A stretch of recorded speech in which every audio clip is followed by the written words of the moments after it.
How does Discord make money? Discord is a free-to-use communication app, and in just 6 years, Discord went from being nothing to being worth over $7 billion, making it more valuable than Skype, Hinge, Pinterest, Tumblr, and so many more. And unlike every other social media giant, Discord doesn't even have ads, it doesn't sell your data, and it's free to use. And yet Discord is one of the highest valued social media companies in the world, with Microsoft attempting to buy Discord for $12 billion. But even this number wasn't enough for the Discord founders. They understood that Discord will be worth many more billions in the near future. Something doesn't make sense here. How is this possible? How can Discord be worth so much money? Well, there's a few explanations. One is that Discord has been rapidly expanding. In just 6 years, Discord has accrued over 350 million users. This sort of growth is extremely rare, and it's put Discord in a crazy position, giving Discord leverage over everyone. And not just its users, I'm talking about everyone. This became very clear on the 6th of January 2021. It was 8:17 in the morning,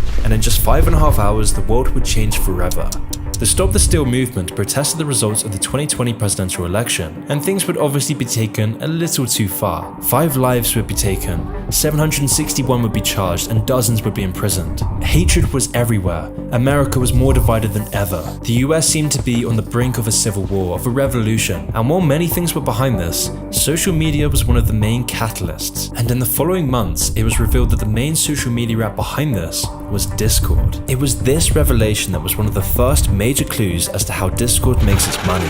And whilst it wasn't directly responsible for this attack, this event did uncover the true power of Discord. And it turned out that this was just the tip of the iceberg. You see, when I tried to work out how Discord really makes its money, I quickly realized how deep this rabbit hole goes. To understand this whole picture, we need to go back in time. The year was 2008, and a nerdy gamer called Jason Citron wanted to make his mark on the world, where he would go on to found a company called OpenFeint. The idea was simple. OpenFeint would be a social media site directly designed for integration with mobile games. And this idea at the time was kind of genius. OpenFeint would integrate itself within the social structure of games, combining chat room software, leaderboards, and achievements into one unified whole. Notable games that utilize OpenFeint were Fruit Ninja, Jetpack Joyride, and Tiny Wings. And in 2011, OpenFeint would be sold to a Japanese company called Gree for the price of $104 million. And at the age of 26, Jason Citron was now a multi-millionaire. However, it wasn't all smooth sailing. Just before OpenFeint's closure, disaster would strike Jason. A class action lawsuit had just been filed, with OpenFeint being accused of mishandling user data, illicitly storing and selling this personal information, and for allegedly, quote, accessing, monitoring, and storing the unique device identifiers for mobile devices, along with personally identifiable information, such as users' exact GPS location, internet browsing history, and Facebook and Twitter profiles. All of this without the notice or consent of the user whose private information was being sold. In fact, OpenFeint's entire business model relied on the unauthorized access to personal data to pass on to buyers for profit. We're talking about everything: your age, gender, location, contacts, games, activity. But all of this wasn't a secret. OpenFeint's employees knew this, OpenFeint's shareholders knew this, and of course Jason was behind all of this. And yet all of them put their moral reservations to the side. But very luckily for Jason, the case was dropped, with no reason given. And so Jason was now a multi-millionaire, free 26-year-old. He could do anything, but he still wanted to make his mark on the world. He wanted to influence society. He wanted to create something groundbreaking, something revolutionary. And so in 2015, he formed a new company called Discord, where he would bring back not only the idea of an online communication service centered around the gaming industry, but also some of the shady business practices that define OpenFeint. However, the app's early months were rough to say the least. Discord's voice functionality was a total disaster. Call connections between users were precarious at best, and the quality of calls was even more erratic. Yet Jason and his team were obsessed with the app. With this obsession, the team continued to improve. New management was introduced, calls became stable, and people began to take notice of Discord. And while the user base was initially small, Twitch streamers and Redditors quickly began spreading the good news of the app. Features like its user-friendliness, its utility of combining servers with voice chat features of Skype, and its apparent security made Discord a very popular choice for internet users. And by the end of 2015, Discord now had 3 million users, and then by the same time next year, Discord would go on to have 25 million users. And so as you'd expect, investors caught onto this and wanted a piece of the pie themselves. Now, investors weren't really after Discord because of its revenue figures, because Discord has never really monetized its vast user base. On the surface, Discord only makes its money through a subscription model, Nitro. Initially, Discord Nitro could be purchased for $4.99 a month, and gave its subscribers access to various customizations or upgrades such as sticker packs, high quality video sharing, and custom emojis. In 2018, Discord added new features such as server boosting and larger file uploads. And that's all well and good, until you do the math. In July of 2020, Discord purportedly generated $120 million from subscriptions. But then, how is Discord a multi-billion-dollar company if it's only generating $120 million from subscriptions? I mean, the company hasn't even had a year of profit since its founding. So are subscriptions really the key behind Discord's billion-dollar empire? No.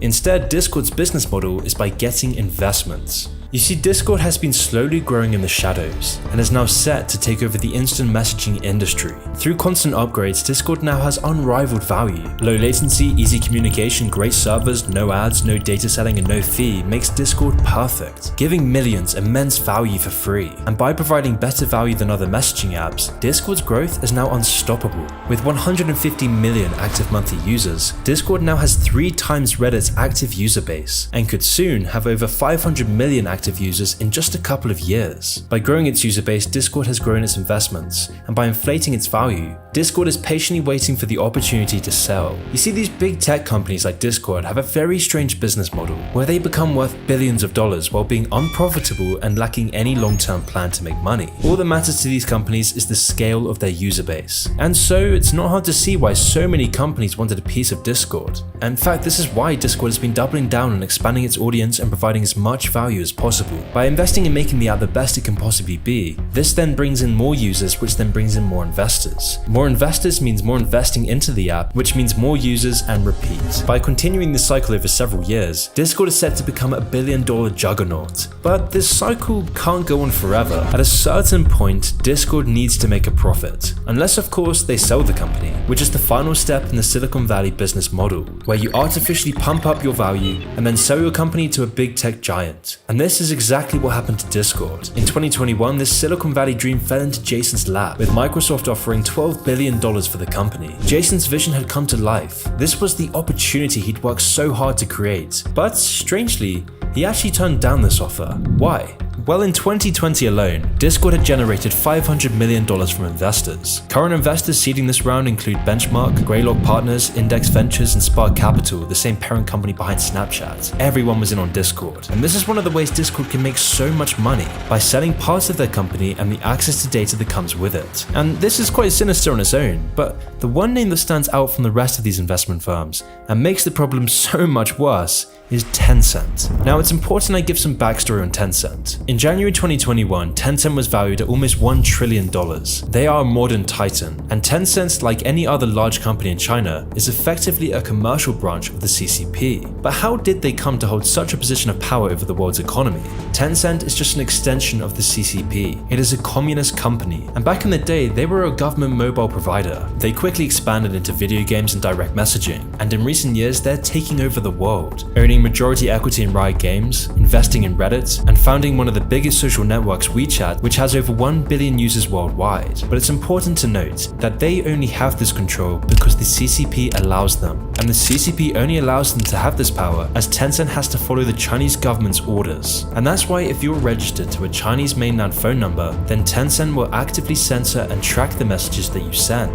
Tencent also tracks users' locations, and even more terrifyingly, the messages they send through basic text messaging. And Tencent's control doesn't just stay within the Chinese borders. In the 2019 Hong Kong elections, Tencent suppressed all information on WeChat regarding the elections and even banned people who lived in the US and Canada for discussing the elections. These are just the companies that are subsidiaries of Tencent, but Tencent has far more control than this. Tencent is the CCP social media giant, and if there's anything scarier than big tech oligarchs, it's CCP big tech oligarchs. To expand China's cultural influence, Tencent has been buying up stakes in some of America's biggest tech giants, most notably buying a 38% share in Discord, which is very problematic when you take a look at recent Chinese politics, like the CCP's new national intelligence law, a law that makes all citizens and companies legally obliged to help the government gather foreign intelligence on the data of billions around the world, all while keeping any cooperation with the government a secret. And so when you understand that Tencent is just a subsidiary of the Chinese government, it's not hard to imagine why Tencent has suddenly bought shares in over 600 companies, at exactly the same time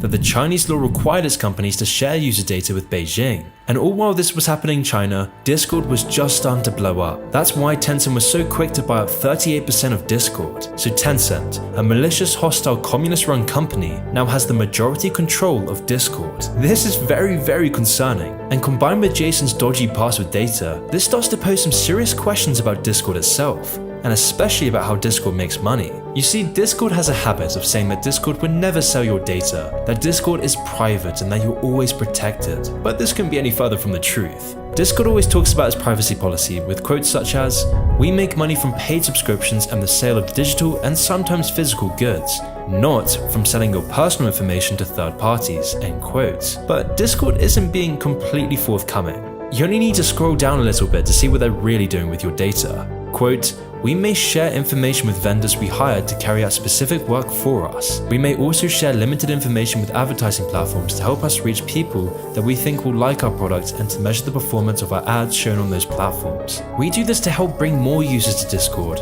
and provide the only platform required to facilitate these services. This may include information like the fact that you installed our app or registered to use Discord." Adding that quote, "We may share information with our related companies including parents, affiliates, subsidiaries, and other companies under common control and ownership." So taking this into consideration, it's becoming apparent who Discord really provides value to. And so it might not be a coincidence that Discord happens to be very bad with your personal information. For example, right now you might start to feel weird about having Discord and decide to delete it. But when you try to delete the app, you'll realize your account was never deleted. You were just under the illusion that it was.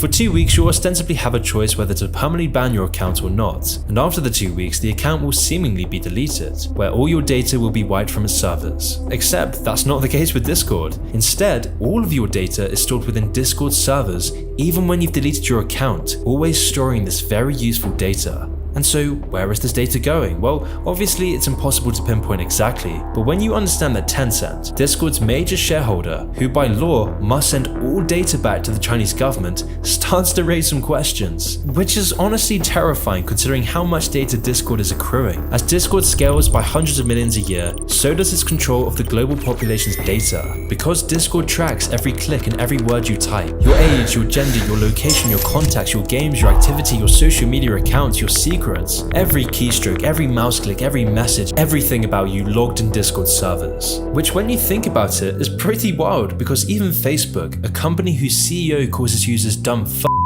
is more private than Discord. Because Facebook, like most social media, is end-to-end encrypted, meaning that your private messages can't be accessed by anyone else. However, on Discord, a private message to your friend is never actually private. According to the Mozilla Foundation, Discord doesn't have end-to-end encryption like other messenger apps, such as WhatsApp or Facebook Messenger. So then Discord's not only storing data on everything you type, every game you play, and every thought you have, but Discord is now also vulnerable to hackers stealing this data because of its weak encryption. Just one breach in Discord servers means hundreds of millions of people's personal information is now public to the world. And since Discord's owner Jason has a past fraught with lawsuits and controversy for his handling of personal data, it's not hard to see where Discord's true value lies. And this is where things take a very sinister turn.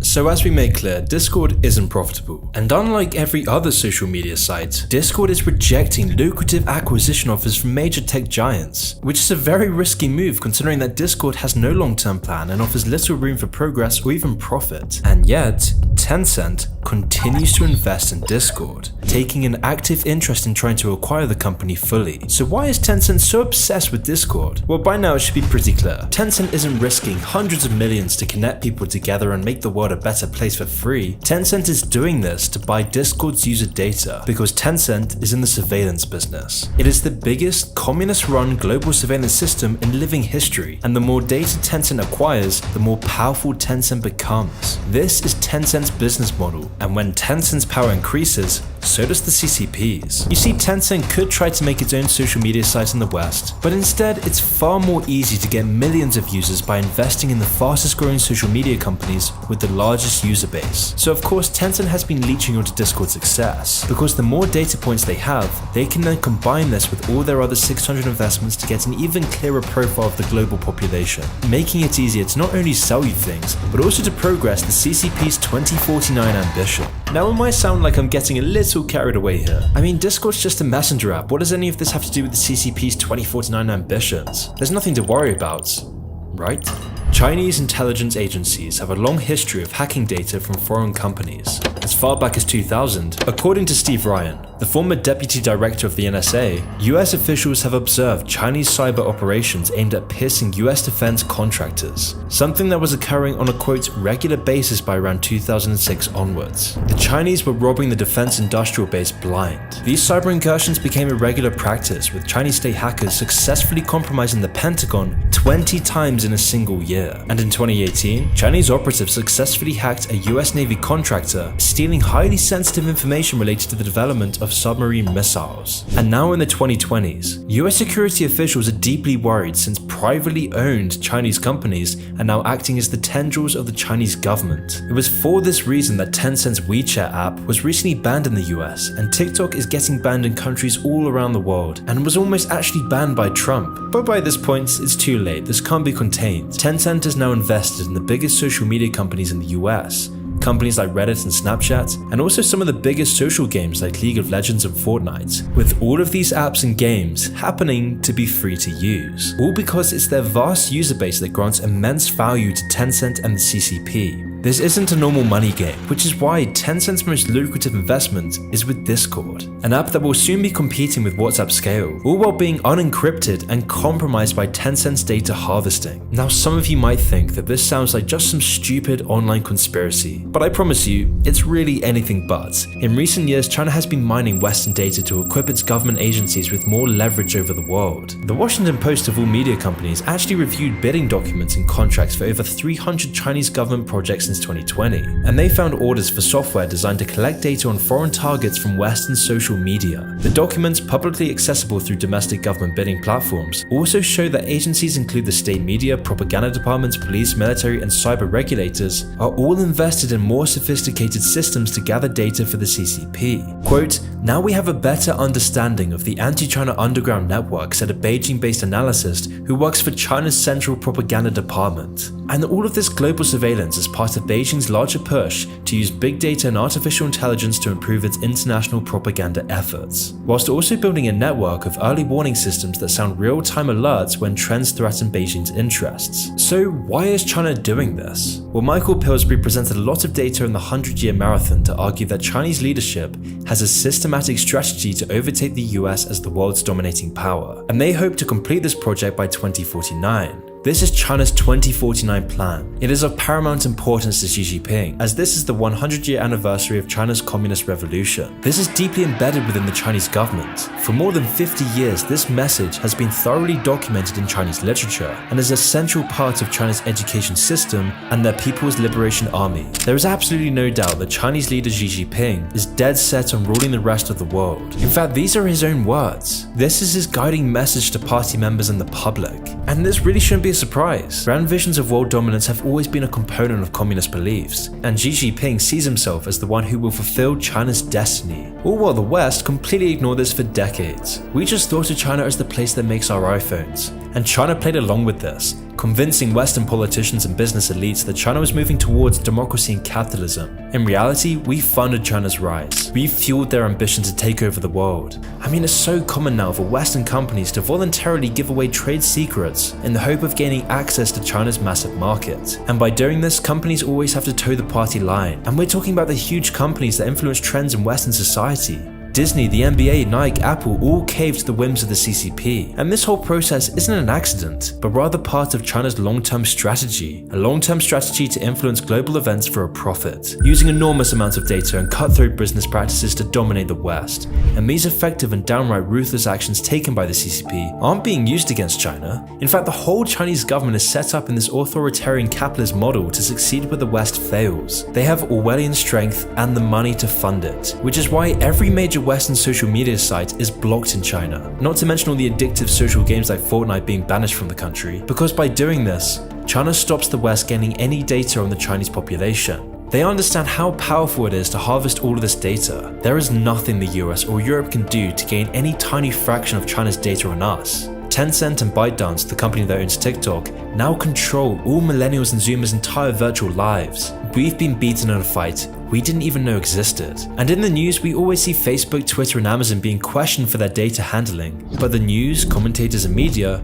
flat out ignores the widespread data harvest performed by the CCP, or more officially Tencent and ByteDance. So then it all comes back to the point, is Discord really free? I mean, Discord provides great value to its users, but the true value of Discord is to its majority shareholder Tencent. And as Discord comes to rival WhatsApp in the messaging industry, huge chunks of the world's data will always be under the watchful eye of the CCP, which is what made January 6 so scary, because as I mentioned at the start, Discord was revealed to be the main social media platform behind these riots. This was evidenced by the insurrection being planned on Discord for weeks. 18 publicly accessible Discord servers showed how planned the attempted coup on January 6 was. It was revealed that over 2 million Discord messages were behind this insurrection, messages that connected supporters together, with all of them sharing the desires to see violence take place and sometimes bragging about their adventures during the storming of the Capitol grounds. Now obviously I'm not saying that Discord is directly responsible for these riots, and while the riots were concerning and said a lot about how divided we've become, there's something way more disturbing about these riots, which is that all this data collected in the build-up to the riots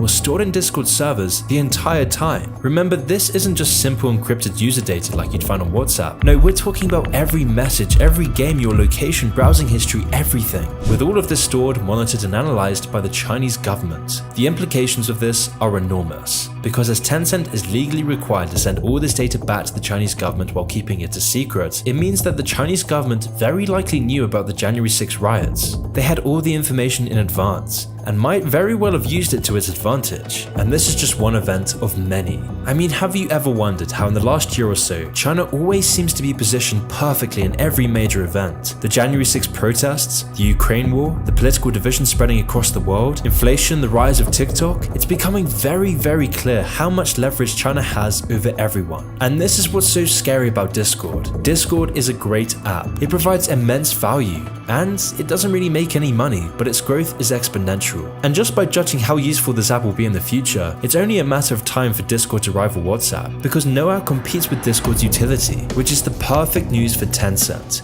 This gives Tencent access to untold millions data, allowing China to predict events, riots, general instability, and the attitudes of entire countries and their worldviews. By understanding entire populations, China can use this to always position itself perfectly, always using this data for its advantage. So as Discord grows, so does China's control of the global population. Because if you are not paying for the product, you are the product. We're living in a time of incredible opportunity, especially when it comes to growing your money. And a large part of that opportunity is in the global fintech market. It's anticipated to grow by 20% over the next 4 years, eclipsing a value of $305 billion. Which is perfect timing because with the unprecedented volatility and high inflation rates, JP Morgan recently stated that alternatives are no longer optional. And to meet this increased demand for alternatives, these fintech platforms are stepping up, giving people access to investments they would have only dreamed of in the past. And one of my favorites offers a unique asset that's been long celebrated as a way to store wealth. In fact, the ultra wealthy have been using it for decades, and now 85% of wealth managers recommend modern investors do too. But where previously it's been far out of our price range, now it can be yours in a few clicks thanks to Masterworks. Masterworks is a revolutionary investing platform that lets you become a stakeholder in multi-million-dollar artworks without needing millions yourself. And since I've started talking about them on the channel, they've been been blown away by the response from you guys. I'm not exaggerating, Masterworks sent me the stats. We've invested over $100,000 in their platform from over 2,000 accounts. That's 100k into paintings by Banksy, Picasso, just to name a few. It may sound incredible, that level of participation, but not if you know that so far, each of the 3 paintings Masterworks has sold has returned over 30% net IRR to their investors. Now I have to legally add that past performance doesn't guarantee future results, but 30+% is pretty amazing, so if you want to join other Moon subscribers, it's as easy as clicking my special link in the description to skip their waitlist and get started on Masterworks.